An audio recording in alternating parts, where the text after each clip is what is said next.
O'rtoqlar qariyani sveji videosini ko'ringlar-da. Bir. Men yutdim seni, yutdim.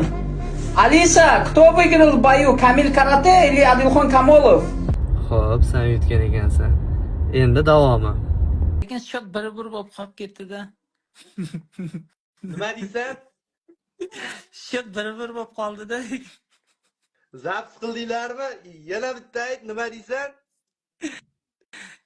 Bir oldi. Tochka qo'ydik.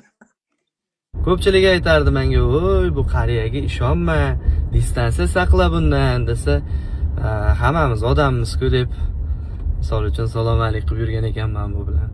Xullas, shuncha narsani ko'rgan yurtdoshlarning oldida, sani yurtdoshlaring oldida endi nima chiqib ketishga xod qidrasan ekan. Misol uchun men tayyorman. Har qanaqa raqibga tayyorman, lekin iminda sen bilan 3-jangimiz bo'lishi kerak. Xullas 19-dekabr men tayyorman. Go'mi? O'zi doktor to'g'ri aytgan ekan sani. Ket qilgan po'q deb. Kamil ko'kka qisilib turib, uni akkuratno o'sirib berib kerak-da.